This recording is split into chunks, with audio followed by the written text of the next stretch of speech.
this next part's relatively important. Actually, it's really important. And this is what really makes the difference between like a good Force Master and a Force Master that's just trying to blast out damage.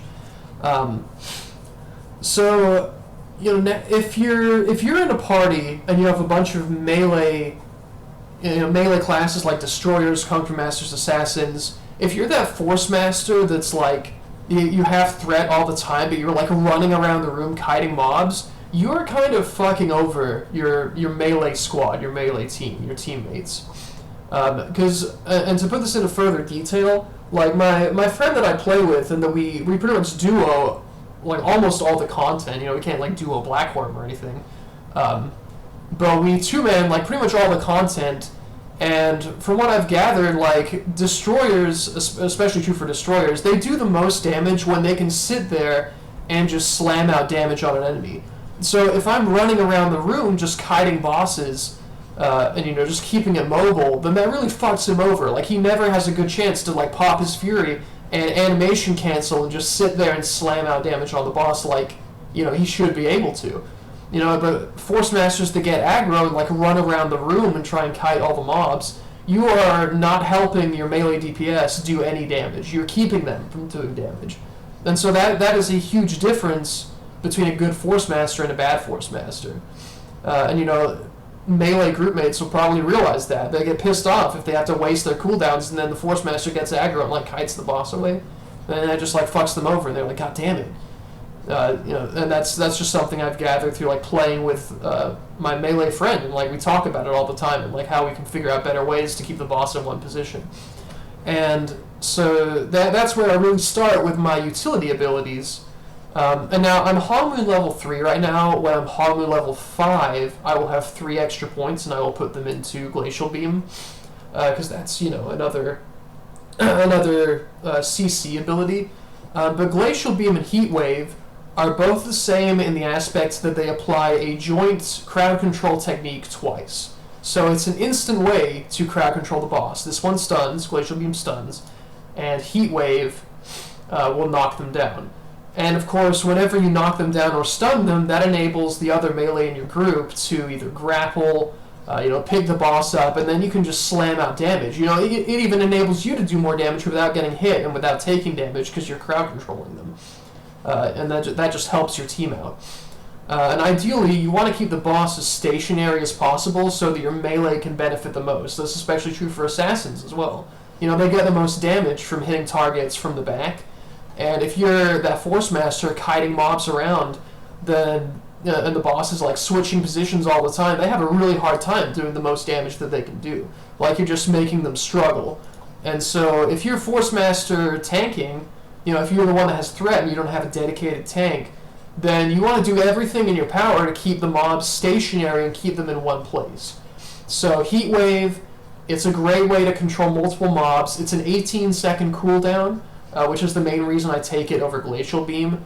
On top of it hitting multiple mobs, it's literally half the cooldown. Like Glacial Beam's 36 seconds, Heat Wave is 18 seconds. You can see the cooldown there at the right side. And so that's why I take Heat Wave. And that's a perfect example of good like crowd control is Bloodmane. Whenever he's doing his AoE roar, charging it up, and he like activates one of the automatons, you can Heat Wave every single time that's about to come up and knock him down before he gets his roar off. It's on such a short cooldown that you can consistently use it to break boss mechanics and have an easier time with the bosses. That's how you're supposed to do it. That's something you're supposed to use something like this for, is to control the bosses and have an easier time. Make it easier for everybody and enable your melee friends to do their grapples, hold the boss in place, pick it up.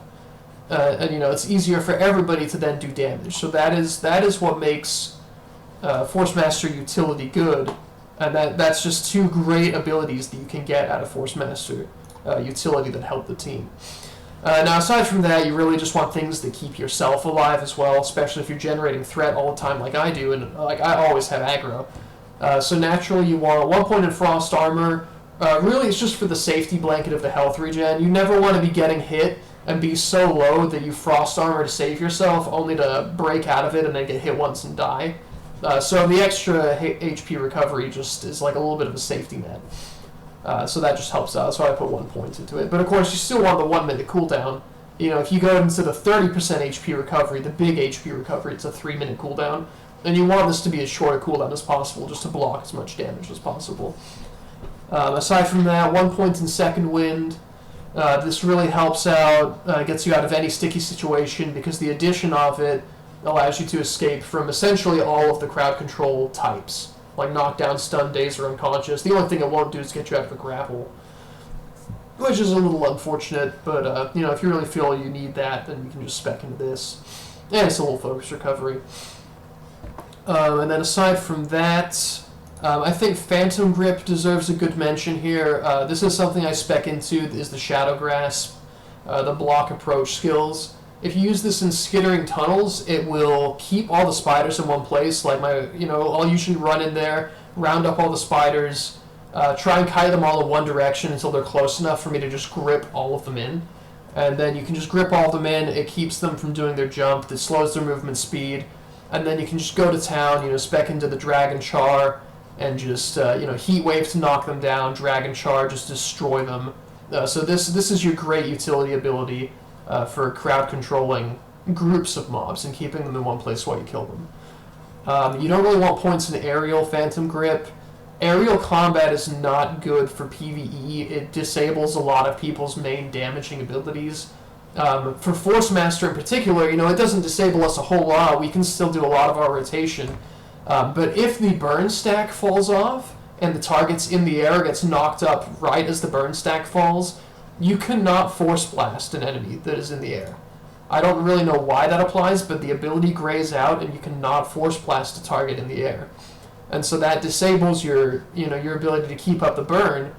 And so, aerial combat just appears to be one big no-no for PvE, seemingly. And then aside from that, Divine Veil, whether you spec in the left or right side is really dependent on the fight. If you're going to be moving around a decent amount, spec into the right side, it's more efficient to keep your damage up while maintaining your damage reduction, the 15% damage reduction. If you're going to be stationary almost the entire time, you might as well spec into this one. It's more HP regen, more damage reduction, it's a shorter cooldown. The only thing is, it doesn't move with you. So, but, of course, if you're keeping it stationary, as you should most of the time, then this is better to spec into. And if there's a lot of ranged mobs as well, of course, if you spec this far, you get the recover 1% HP on resist, and that is super effective. Like, as an example, when I'm running Brightstone Ruins, I use this. Or if I'm soloing it. And the second boss in particular, he's got those 4 gunners and the mage boss in the middle. And so, I'll just sit there and let the range mobs attack me for, a few seconds, and they might whittle my health down as I kill one of the gunners. And then I'll just pop this up, and it'll just sit on top of me, and then block all range shots from there on out while I continue to drill down all the gunners. And it also heals me back up to full health, and it's a really useful ability on the left side. And if you're keeping mobs stationary and you're not moving, this is the better choice. Aside from that, Frost Sheath, of course, this is just the save everybody in your party from one hit, like the Slashimi fight, for example. You just want to soak damage, soak the roar for your teammates on Black Worm. That's what you use Frost Sheath for. It's super effective. Aside from that, I don't take points in Backstep. I've tinkered with the idea of tanking Black Worm or something, and you would need the 12-second cooldown on this to do that, but you have to, it's really gimmicky, and you have to move around a lot, and it's pretty hard to do, especially if there's a lot of mobs on you.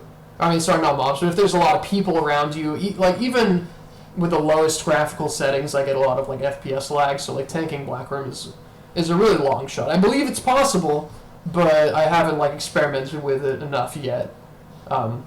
Doing it yet, but I'm pretty sure I can hold aggro and actually survive all of the hits for at least a couple rotations I've done it for. But yeah, so that more or less rounds out the build, and from there, I'm just going to have to show you how it's done.